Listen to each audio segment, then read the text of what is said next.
Hello and welcome back to the Go for Two podcast. I'm Liam, your host, and as always, I'm joined to talk about.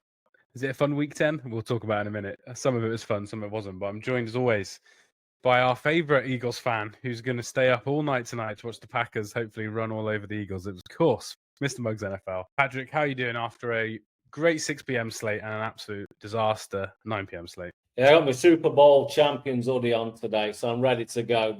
As soon as I'm telling you now, 10-point deficit tonight, and the TV's going straight off, mate. I'm not watching the Packers win. Yeah. I just said to you off air, dinner, that was my least favourite 9 p.m. UK time slate for ages. Yeah. It was all done. 9:45, it was done and dusted, weren't it? Yeah, it was a shame. It was a shame, yeah. I think 92-10 or something. 92-point differential at halftime across the games. It was just, it was pretty rough. But 6 p.m. slate was good. The Germany game was good, which we'll talk about. And then hopefully we'll get a nice Monday night game for me to talk to you about on Thursday if a certain team wins.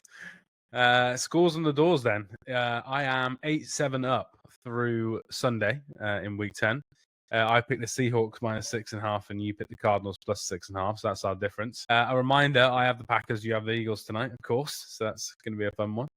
And we'll talk about some games individually. But we had a really good week. But Bucks, Panthers, Bills, Steelers collectively let us both down. So yeah, the NFC South, the Bills, which we'll get onto, and then the Steelers, which isn't in our rundown, I don't think, to talk about. But yeah, that Sunday night football game that's pretty rough. Cost us both getting into double digits. Yeah, it was a solid week, though, I think, this week. The thought was there. We're trending up. Cool. We're back on our usual review programming. So we've got Game of the Week, Shock of the Week. We've got Patrick's Hot Seat, which I have no idea who it is going to be this week. And then we'll finish with 10 minutes around the rest of the NFL. And we'll start where we always start, Game of the Week. And we'll go over to you, mate. Go over to Germany, I think. Yeah, the first time ever, maybe having Game of the Week was an international game. I loved this game. I thought it was great by the way. Even though there was, in regulation, there was only 1 third down conversion. I would say that was more great defense from both teams, actually, rather than poor offense, because I thought both offenses played pretty well. Obviously, Jonathan Taylor was, out of this world, weren't he? Finished with 244 yards on the ground. But, yeah, what a treat this was in Berlin, and got the right result, I think, just about in the end. It was looking, I think we found out a little bit about the Colts yesterday, kind of Steely hanging in there, especially in the fourth quarter. But shame for Atlanta. I almost feel, remember about 4 weeks ago, we were weren't sure how good the Falcons actually were. I actually think they're better than 3-6, which is a shame to say because the playoffs is done. You finished there and you ain't got a first round pick coming. So it's a real shame there. But I do honestly feel that Atlanta are better than 3-6. Penix was dicey yesterday at times, wasn't he? They looked good on the ground, Algier and Bijan, but when he's not targeting Drake London yesterday, it was looking a bit dicey, weren't it, to Penix? Yeah, it was. When he was targeting Drake London, he was just getting not the best passes thrown to him, but he was catching them because it's Drake London. Yeah. He can catch anything, wasn't he? So yeah, I agree with you. I think that is why they're not a better team, unfortunately, is I don't think either quarterback has played very well, which is not where you want to be when you spend whatever they spent on Kirk Cousins, and then 2 weeks later, a month later, you draft a quarterback at, was it 9 or 8 overall? Something like that. Yeah, I thought he was terrible. I thought both quarterbacks were pretty terrible yesterday, and then both running games were great. So it's it kept the game going. It kept points being scored, but I thought both quarterbacks were pretty rough. Turnovers, near turnovers. I think that's what made the game fun. We had fumbles, we had picks, we had failed fourth downs, we had Algier I think he had 3 carries in a row where he ran for 11 yards in someone's face. Jonathan Taylor scored, was it 3 touchdowns in one game? Yeah, in half the games this year, by the way. He scored 3 touchdowns in that game, which is crazy. So, yeah, I think both quarterbacks are pretty rough. But, yeah, I'm worried for Raheem Morris, I think, to be honest. Yeah, same here. I think the roster's slightly too talented, and they played well on defense overall all season. So I would be worried if I was him. One thing I'd say is I agree with you on Daniel Jones. He was efficient at times. However, the scramble on, was it 2nd and long or 3rd and long, the fourth quarter saved the game. So I'll give him some for that. He had a bloodied mouth as well. which is either a real one or like a wrestling one where they explode a packet to make yourself look tougher. But it was just, I loved that. He got right near the sticks. And then obviously Warren did an incredible catch on 4th down, if you remember, 4th and 2, and he was stopped before the sticks, weren't he? But he just muscled his way there. So, all round, thoroughly enjoyed it. And I'm glad the Colts won. Number 1 seed in the AFC, and they kind of keep going, don't they? Yeah, for the Falcons, it's multiple times this year where they've had a chance to win a game at the end as well, and I think that's going to be Morris's downfall. Is that the defense is playing better, but every time in the fourth quarter or overtime, they can't get it done. And I think that was a prime example. They had the big scramble, they had the 4th down play that you mentioned to Warren. They should have won that game really of how long was left when they scored the touchdown to go ahead and then gave up obviously a game time field goal. By the way, when are we going to get the end of Kurt Warner highlighting that everyone in this stadium wants the game to end on a kick? I'm like, just because it's a soccer country does not mean we want a game ended on a kick. We want a game ended on a Jonathan Taylor run. That's what we want. Kurt Warner, right, normally a really thoughtful guy in what he says, but every time it was like this stadium is erupting when there was a field goal made. It's not, mate. It's okay. It's fine. Everyone knows the fucking rules here, mate. Trust me. It's okay. I was doing my head in, actually. So, I'd forgotten that. But, that was doing my head in. Because I love Kurt Warner as well, but he's just some great quarterback breakdowns on Twitter. But what was he talking about yesterday was just, that is America in a kind of a nutshell. Yeah, and his co-host had a big American in a nutshell as well, where they were talking about Algier having to have a job whilst he was at college, right? And then they said, "You know all about that, Kurt." And Kurt was like, "Oh yeah." Kurt Warner had a normal job as an adult in real life, and then became an NFL player. Algier was just in college, and his co-host was like, he had to work, Taco Bell, I think it was. He had to work with Taco Bell or something. Whilst he was I think he was at BYU. He was like, whilst he was at BYU, and he wasn't good enough to have a full scholarship. And it's like, Kurt Warner had a job. It's like, if I was him, I'd be saying no. We're a bit different, but he was just there nodding, and then decided to then be like, "Yeah, we need a field goal. Give the crowd a field goal." Like, you two had an absolute nightmare commentating on this game, but it was a fun game. Final thoughts on where does it leave the Falcons? Again, I think you're probably right. It's a non-playoff team. I'd be worried for Raheem Morris. I think I'd be worried for Penix maybe in 12 more months. I feel like he'll get next season, but if he starts slow, I feel like that's it for how much money they've spent. And then final word from the Colts from me. I think 2 weeks in a row, Daniel Jones now has been pretty bad. Jonathan Taylor's been incredible.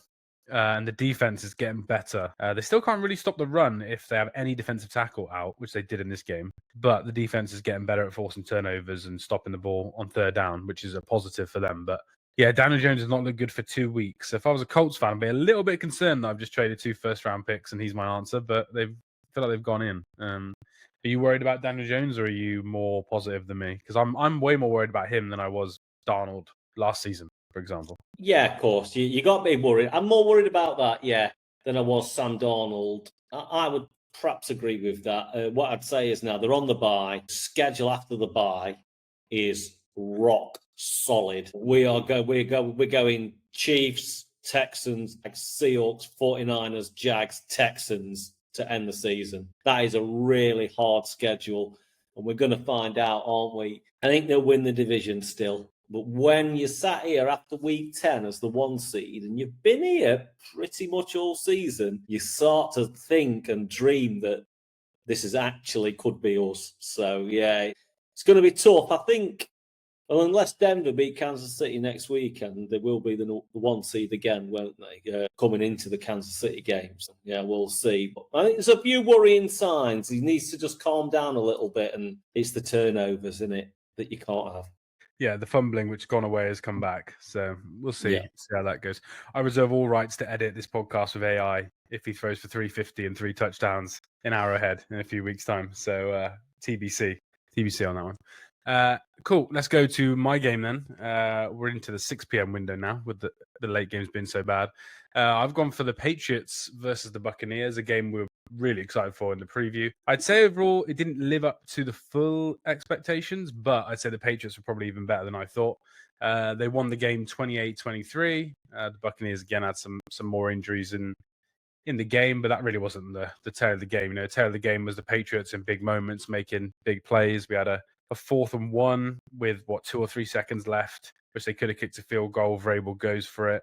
Diggs catches the touchdown. We had the Trayvon Henderson 2 massive runs to open the game up. We had 2 4th down stops as well. They had 2 big tackles on 4th down. So I feel like the Patriots made all the big plays. Drake May made all the big plays. And yeah, it feels like Henderson's got himself going a little bit. And with him and Diggs, May's got some good players to kind of rely on around him. So this is one of the most impressive wins and takes the Patriots to 8-2. And the Bucks, I don't take anything bad from the Bucks, to be honest. I just think this is a very pro Patriots win. I can forgive the goal line interception that Drake May threw because somehow he dragged Mac Hollins over 100 yards yesterday, which in the NFL, you must have a good quarterback. You must have somebody good there slinging the ball, mate. He was over 100 yards. It was a deep shot to Mac Hollins, actually, that got him down near the goal line, wasn't it, when he threw the pick? But Henderson, great to see some electricity out of him, right? That was what we'd all been hoping for to see, not just fantasy football-wise, but, it's exciting when young running backs come into the league. But what can you say about the Patriots? I mean, Drake May probably wouldn't tell you that he had his best day yesterday, but when he made the throws, they all counted, and there were some really, really big throws. But God, I mean, the New England going to be the 1 seed. It feels crazy that now, obviously, we'll talk about Buffalo probably later, but it just feels like we're having like an old school, 10 years ago throwback with the AFC division leaders at the moment, aren't we? But really impressive performance, game management that they're getting right as well, which is so important, isn't it? But they look good. They look really good. Yeah, they did it really good, yeah. And I don't want to be down because I think I picked them to make the playoffs, and Drake May is firmly looking like a top 10 quarterback. And yeah, having that CJ Stroud type season that CJ had a few years ago, arguably slightly better because he's more aggressive down the field and he runs obviously more than CJ does. But if we get to wildcard weekend and we get the Chiefs, Bills, and Ravens as the wildcard teams, that might be the first time in NFL history that no division winner wins in week 1, because I think if we get that, we could have a really good wildcard weekend. I think the NFC will be fun because there's more good teams. I think if you get Allen, Lamar, and Mahomes going on the road in week 1 in a wildcard, that could be quite an exciting thing for a neutral. But yeah, maybe I'm underestimating the Patriots and the Colts and the Broncos, but it feels like that we could get some good wildcard teams in the AFC. I agree with you there. What you just said on those 3 teams, it almost feels like Baltimore now are the most likely to have an home playoff game out of those teams. Probably, obviously, but Buffalo is, well, we'll talk about that. But look at the Patriots' schedule, by the way. So good. Jets, Bengals, Giants. The next 3 is those games. My God, we sat at 11-2. That is the division in your hand. The way that before then you play Buffalo at home, Baltimore, and then Jets and Dolphins to end the season. But my God, it's like you wouldn't have expected this turnaround so quickly and to be so good. Obviously, it helps having somebody like Drake May come in and perform the way he has this season. But the season is there in their grasp. It's just, I feel like everybody, including me and you, definitely are all skeptical of what you just said, where we might have Denver at home, we might have New England at home, we might have Pittsburgh at home still, probably not. But, we're skeptical, aren't we, really, as to the actual how good they are. But I could see New England knocking off a team at home, to be honest, in the first round. I think I'm most confident that they could win a playoff game out of those 2 teams, including the Colts. That's how good I think they're playing, and obviously Vrabel's a great coach. But yeah, this was a good performance. By the way, how many times did Dave Portnoy, I think you know who he is, how many times did he get shown in Kraft's luxury box? It was all game long. I don't know if you noticed that. But, yeah, I did notice that, actually. He was basically hanging off Robert Kraft, weren't he, after the game. I don't like how much he's everywhere. He got his own college football thing as well now on a Saturday with opposite game day sort of thing. Yeah. Can't get Mahomes on that one though, can you? That game day. No. So there we go. Any words on the Bucks? Again, injuries, a big issue. I think they'll be a playoff team, division winner. And I think in the playoffs, if they can get people healthy, they've got all of a chance of getting to a title game. But I think we're going to see more games like this with the injuries they've got. I agree. And I think they're slightly lucky that the division is looking now like it's not wrapped up, because you can never say never. Who knows what's going to happen injury-wise? But, they've got the Bills, Rams coming up, and you think, well, if that falls to 6-5, who's behind you? But there's nothing, because Atlanta are not there. Carolina have shown, and obviously New Orleans are way back. So we're looking in that respect. But if they get everybody back healthy for the playoffs, home playoff game, they can win a game, go through the divisional rounds. I think that they could beat Green Bay and Philadelphia, to be honest with you, either at home or on the road. I would be confident if everything was clicking in the passing game. Power rank these teams. Who's coming into the link? You got the Bucks, the Packers, the Rams, and Seahawks. What order are you least like? You don't want to play that team. First, I think that's going to happen. Rams 1, I'd go Bucks 2, Packers 3, Seahawks 4. Sam Darnold hatred lives on. We love it. Yeah. Cool. We may as well go on to your shock of the week, because that involves two teams from the Tampa Bay Buccaneers division, right? Yeah, I mean, Carolina, winning those games. I know they got whipped by Buffalo when Andy Dalton was there the other week, but they're in the midst of a great running, kind of like beat the Dolphins, beat the Cowboys, beat the Jets. They went on the road in Lambeau Field, beat the Packers. And to play like they did at home yesterday, when there is an ounce of expectation on you, was awful, to be honest. Like, I can't remember. Obviously, I've seen loads of Bryce Young stuff, like Alabama. And obviously, I've watched loads of his starts. That was as bad as he's looked, and as bad as you can look. I mean, it was absolutely abysmal yesterday, like the worst you could get. I don't know how you look at that and think in the off season we may need to do something about that, because when the floor is that low, that is a big issue. That interception was really bad. Yes. He literally just threw it straight to them when the other corners kind of dropped. I think it was a Debo maybe.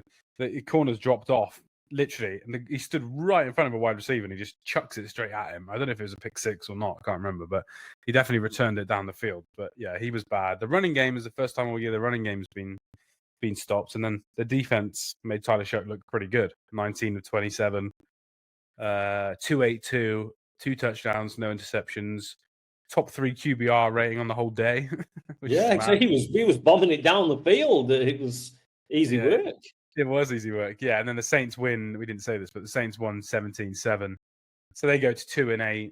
Panthers go to 5-5. Everyone thought they'd be 6-4, wild card potential, like in the race. But 5-5 with some difficult games coming up. It just feels like the Panthers are probably just going to be, they've got better, right? They're not going to be the worst team in the NFL, but it feels like they're going to be a 8-14 in the draft type team, maybe, after how they performed here.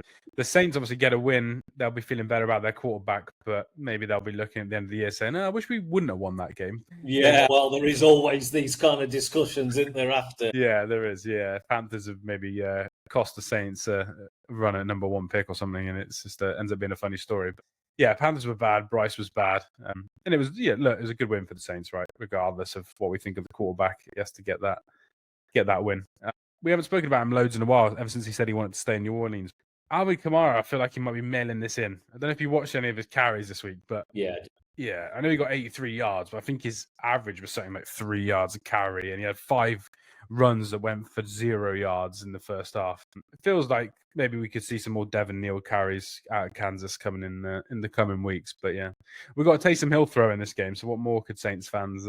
What was it? I did have to laugh on my timeline around 7:30 p.m. yesterday. A couple of Saints fans tweeted out the same thing, which was enough. Taysom Hill kind of runs up the gut was had enough, but then they ended up winning anyway, so it was okay. My weekend was so bad. I started Taysom Hill in one fantasy league as a flex, so that's how bad my weekend was. Any more from this game, or should we move on? No, I think we can move on from this one. Cool. I feel like shock of the week. We'll have to, where there's been a bad performance, we'd have to add up at the end of the year how many of these come from the South. I've also gone for the South, but I've gone for the AFC South. I've gone for the Texans versus the Jags. We spoke about the spread on last week, Thursday or Friday, whenever it was Friday. And we laughed at how the hell the Jags only 1.5 point favorites against Davis Mills. The Jags go up 19 points at one point. I think they had 45 yards of offense, though. A lot of it was, I think they scored was it a punt or a kickoff touchdown? Obviously, Davis Mills had given the ball up. But the score in the fourth quarter was something, was it 26? Let me check. Was it 26-0? It was crazy scoring. 26-0, the Texans win the fourth quarter. They win the game 36-29 because the defense scores a touchdown on the way in. Like, incredible win for DeMeco Ryans. The offense still is very stop-start, but they got stuff done. The defense was great. They managed to run the ball better at times in the second half. Davis Mills had 292 yards, which is mental. But this is a shock because the Jags, I think the Jags are still the Jags. This is an absolute awful loss. This is up there for like loss of the season. There's one coming next we're going to talk about probably. But this was up there for me as one of the worst losses of the season. I cannot believe, with the context of Davis Mills and the lead they had, that the Jags lost this game. Going into the fourth quarter, 29-10 up. Your divisional rivals should be, the great defense in Houston, but the offense hadn't done anything really all day for Houston at that point, and then to lose it from there. Because the late slate yesterday was so bad, we've had to choose all of our games right from kind of 6 p.m. So Trevor Lawrence has got out of being on my hot seat this week. But there's going to have to be words and conversations about Trevor Lawrence. There's only Cam Ward as a full-time starter in the NFL that has a lower average yards per attempt and a lower quarterback rating than Trevor Lawrence.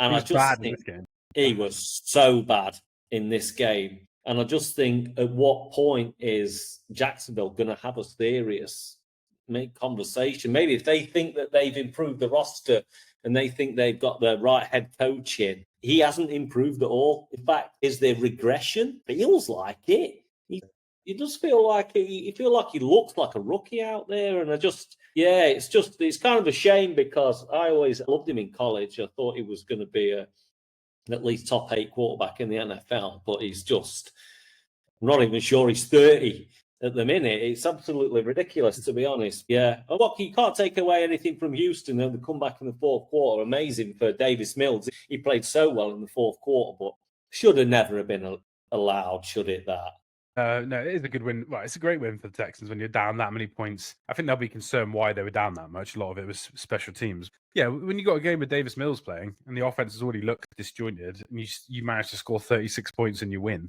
that's a great story for them. I actually think if the Ravens do win the division, there's a chance it could be Bills, Chiefs, Texans as your 3 wildcard teams because, I think they're sneaky good. I think if they have just done better on the offensive line, which we banged about all summer long, they'd be a very good team because the defense is that good and the head coach is good and the quarterback is really good. But yeah, there's some big holes there, but this is a really, really good win. But yeah, Trevor Lawrence was a disaster. They also robbed us of a 70-yard field goal attempt by Cam Little to win it there with how the game ended, which is what we really wanted. Hands to the face, weren't it? The penalty was hands to the face. The referee did ruin that. You have to let that go, don't you? So we can just have that attempt. We got to have a moment, yeah. But yeah, this was a really bad loss. They're still 5-4, right? I think they're in the playoffs and the Chiefs aren't. Maybe I can't remember. They're definitely in the top 9 seeds. So of course, on paper, the Jags can still make the playoffs. I picked them to win the division.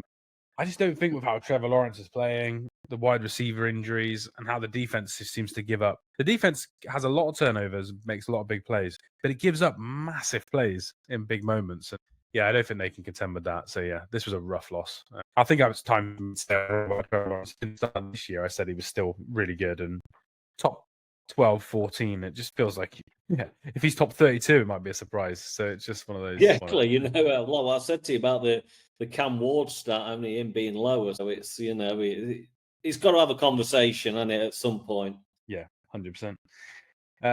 Cool. We'll move on to the hot seat. And I've got some live breaking news for you. The definition of a hot seat. We've got a coach firing. No way, live on the pod. Live on the pod. And it's the man that you thought was going to be first coach fired 2 years in a row. Brian Daboll is out. He has been fired.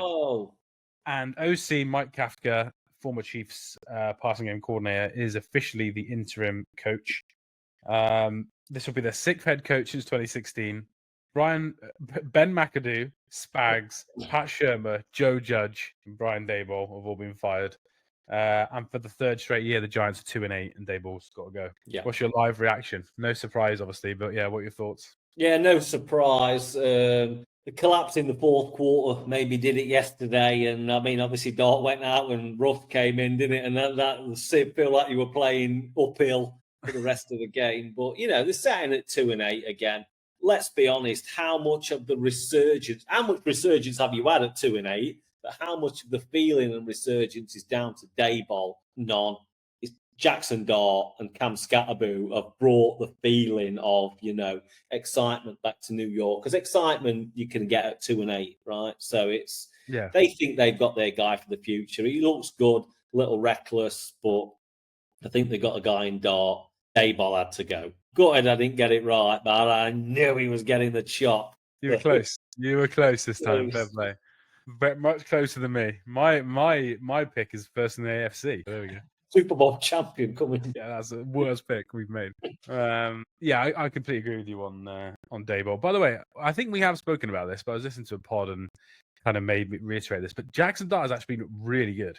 Yeah, rookie quarterback. He's like 17 touchdowns. I think it's 5 picks. He's got the most rushing yards through how many starts he's had that any rookie quarterbacks ever had, including obviously Lamar didn't start as a rookie, but including Lamar. Yeah, he did play 5 games in his first year. So yeah, he's played really well. Most rushing touchdowns, or second most any quarterbacks had through this number of starts. So yeah, he is exciting and he's the future. But Brian Daboll, just not the guy.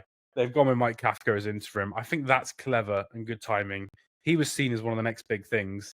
He calls a lot of the plays, and the offense has obviously been pretty good when they've got everyone injured. He was like a kind of hot shot OC when he was with the Chiefs. So I think it's good timing as well, because you can actually see, like, is the guy that already works here good enough to do the job, or do we need to interview other people after the season? Think it makes sense.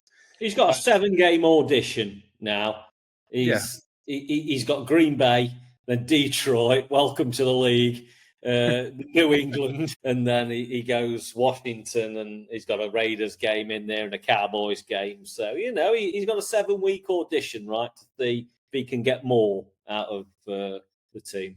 Yeah, exactly. Yeah, and also you mentioned it. And they've had 3 fourth quarter collapses since Dart's been the starting quarterback, and a lot of that is on the head coach. If the quarterback isn't throwing big interceptions, which I know he threw 1 against Denver, but he hasn't in the other 3 fourth quarters, and you're still losing, you can't blame the quarterback. It's on the coach, I think, at that point. So yeah, we'll see if Kafka can do a better job. One more thing on this quickly was we keep talking about Dart being reckless, but I did remember when Daboll was obviously head coach and they had Daniel Jones there the year they made the playoffs. We kept joking that Daboll was trying to kill Daniel Jones because he would just call runs up the gut into like 3 linebackers. And the hit that Jackson Dart took was a called run where he got nailed by 2 linebackers. So I know Jackson Dart is being reckless, but he calls a lot of run plays when he's got no offensive line. The season's kind of done. You want to see if your quarterback can throw it. Daboll does call a lot of runs. They were down like whatever it was, 20 points last Sunday. And the touchdown they scored in the fourth quarter was a 4th and 1, 1-yard run up the gut by Jackson Dart. And you're like, you could have just given that to a running back. So, yeah, I don't think Daboll has helped coach that out of Dart. So I think it's a good decision to get rid of him. But yeah, you're just a few weeks late, mate, on your prediction. Just a few weeks late. Joe Schoen, the GM, survives at the moment. He survives on Jackson Dart at the moment. So yeah, it's true. Yeah, getting your starting running back and your starting quarterback with non-early picks is a good sign for a GM. Cool. One hot seat that couldn't be any hotter to you for another one. I'm excited to see where you're going for this one. Yeah. It's like, do you know what? We've just had one head coach fired. I think the head coach probably should be on the hot seat, but I'm going to go the MVP, who did not look like the MVP yesterday, Mr. Josh Allen. His stats may look okay, but a lot of that was fourth quarter garbage time. Josh Allen was terrible yesterday, and that is the worst loss of the season, I believe, at Miami. And you're going for the 1 seed, and now you're behind your rivals in New England for the division. You may have to settle for a wild card slot when you had the league's easiest schedule at the start of the season. So for me, Josh Allen, that pick at the goal line, he just threw it straight at him. There was no excuse for that.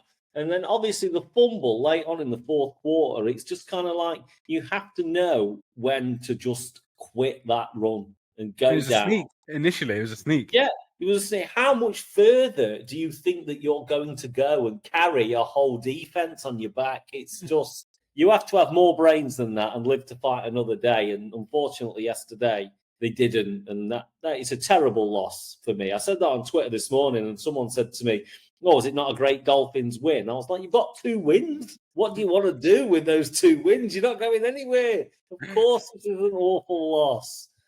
It is a bad loss, yeah. Coming off their Super Bowl win last week. This happens every year, by the way.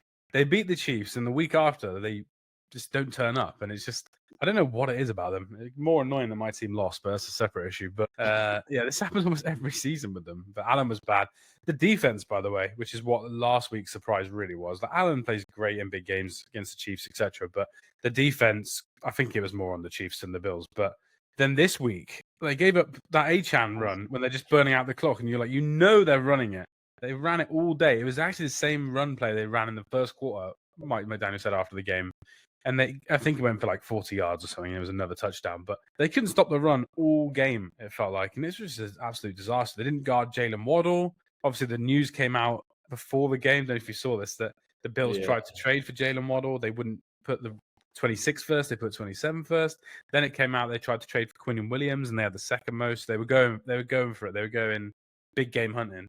And then an hour later, the game kicks off, and they lose to the Miami Dolphins, which is just a complete disaster. So yeah, you're right. This performance was woeful. Arguably, by the way, the Dolphins have been part of the 2 worst losses, because we said the Falcons losing 34-10 to the Dolphins was one of the worst. Now we've got 30-13 that the Dolphins beat the Bills. The Dolphins can only seem to cause major upsets. Pure chaos.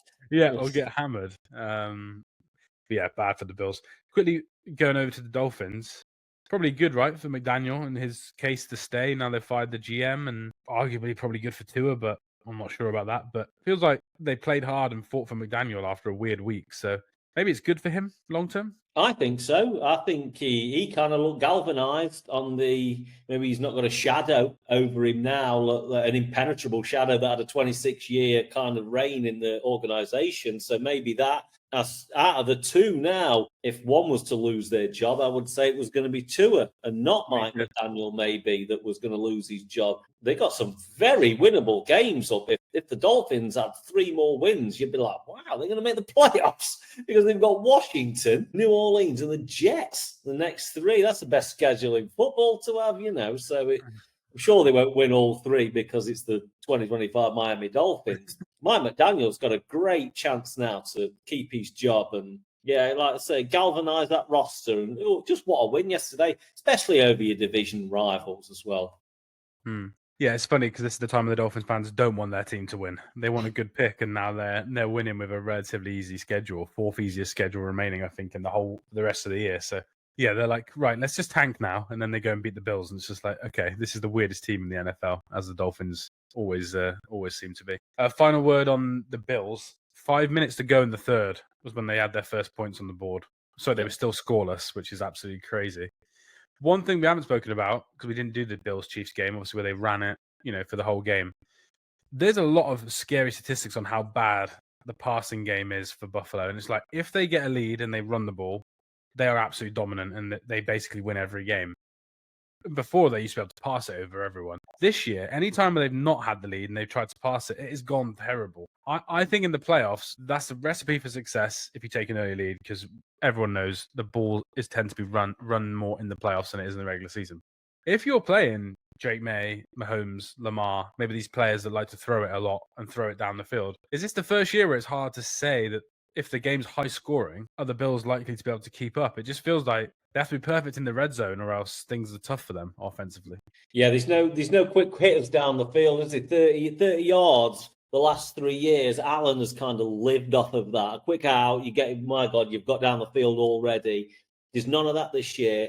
Spreading the ball around, but kind of, yesterday, what a great average was one catch from Jackson Hawes and one catch from Tyrell Shavers. And it's like they're the only ones that are kind of moving the ball down the field. And that's not obviously going to be replicated in the playoffs. I mean, with one play, obviously when Kincaid goes out, things look different like he did yesterday. And I think it's an area of concern, to be honest with you. The Buffalo fans and the organisation should be really, really concerned, because the high-powered quarterbacks in the AFC, they don't necessarily change their game plan as much as, say, an NFC team kind of do with terms of the running game. So, it's something to really watch out for. I think they've really blown their easy schedule, to be honest, because their schedule left is not easy at all. No, this is where they should have had, arguably one loss at this point. Maybe two losses. Obviously, they probably couldn't bank on the Patriots winning some of these games, but you're right. They've kind of really not taken advantage of that, unfortunately for them. And the side note is the worst kind of talented teams at quarterback. Even they're still good, but they'll run it more, right? So the Bills are struggling to pass it, which will affect them against the Mahomeses and etc. and maybe in the playoffs. But they can't stop the run. So if they play the Colts, even if their advantage is like, okay, right, Daniel Jones isn't going to throw it for 400 yards on us, so we can play our game. It's like, yeah, but if the Colts play that game and you play that game, at the moment, you'd fancy Jonathan Taylor to run for 200 yards. So I think that's the red flag, is that against they're made to beat a team like the Chiefs. The Chiefs don't want to run it. They're going to throw it a lot. And if it doesn't go well, they can win that game. But against the Ravens, the Colts, Chargers in the playoffs, they're going to try and run it down Buffalo's throat. So I think it's a concern. I still think personally they are the second best team in the AFC because of how good Josh Allen is. But this has been the first year where I personally have felt like I could see someone else beating them before they played a Lamar or a Mahomes, personally. I totally agree. Yeah. Cool. Moving on from that game. I still can't believe the Patriots might win 3 or 4 more games than the Bills. That would be absolutely mental, by the way.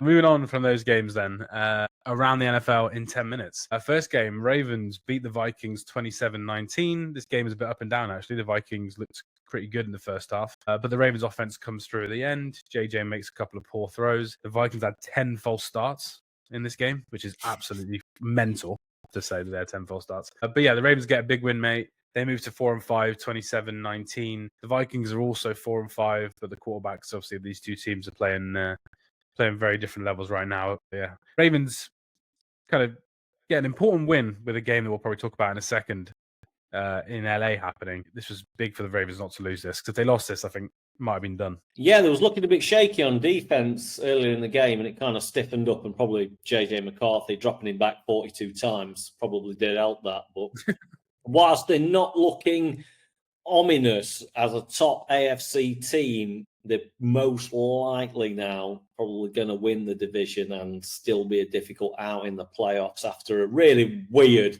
first 10 weeks of the season from Baltimore. But all they can do now is kind of win the games on the schedule and most likely get above the Steelers, right? But yeah, it's a funny old game yesterday, because Lamar, whilst he was quite efficient, there was zero explosive from Baltimore, really, was there at all? Henry as well, and just anything on the ground, really. I mean, they had Keaton Mitchell, he came in for a couple of bigger runs. But apart from that, yeah, not particularly explosive against a good defense. And they got the job done at the end of the day, didn't they? Yeah, they did. Yeah, definitely just about winning for that game. I think the Ravens are just lucky they picked a year to be bad where the AFC is worse than normal. Because, yeah, it'd be hard to catch up, I think, in a normal year if you had Cincinnati and, KC and the Chargers fully healthy. I think it'd be different, but it's a good year, isn't it, for no Burrow and Steelers to be up and down. So, yeah, big win for them. Jets beat the Browns 27-20. We're going to spend no time on this, but this is the two worst teams, basically, apart from the Giants in the last 15 years. And, the Jets scored 27 points, and Justin Fields had like 100 passing yards. So it is what it is. I didn't have anything else to add on this game. Did you have anything? Yeah, my thing to add on it was the field goal that the Browns converted at the end of the first half.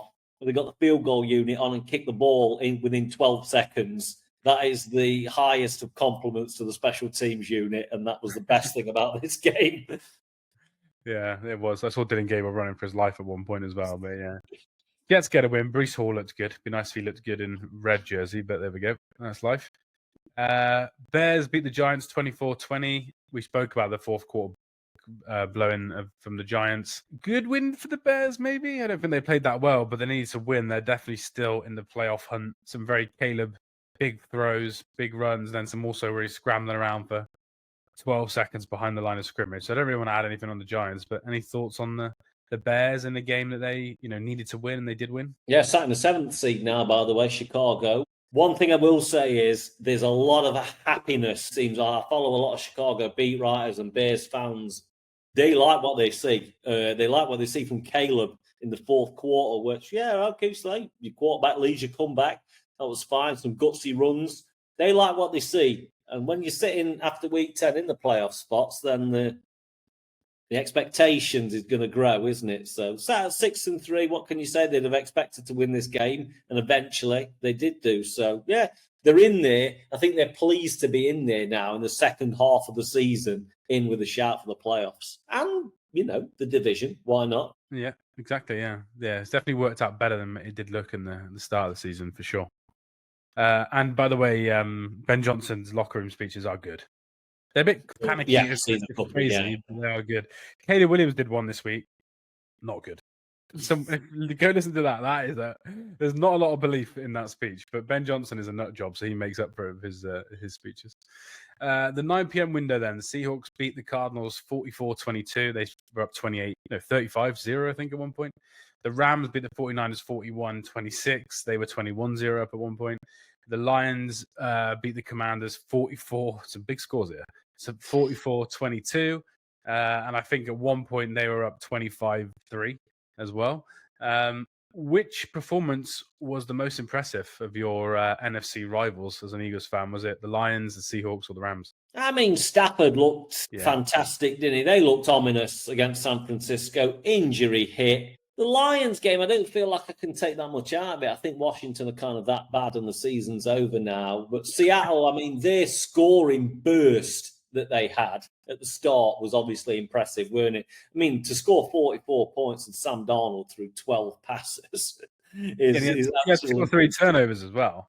He did, yeah, exactly, yes. So it's just, I'd go, out of that question, I would go the Rams. I think there could be a 1 seed. I do think they could be a Super Bowl team. And I saw that Stafford was MVP favourite now. Yeah, he is. Yeah, he's playing really well.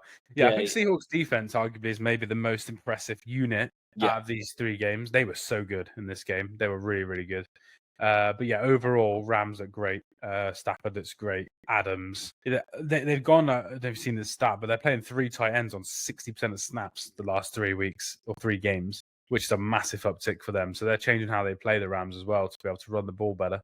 And then, Lions beat a team without a lot of their players. And to be honest, the defense looks pretty woeful at this point. So, I'd probably go Rams as well if I was you. But, Seahawks definitely, with how good the defense is, and not a team you want to play in the playoffs. But there's always going to be that Darnold could throw 3 picks in any playoff game, that I think is the big caveat. Whereas if Stafford did that, I think people would be surprised, but not so much with Darnold.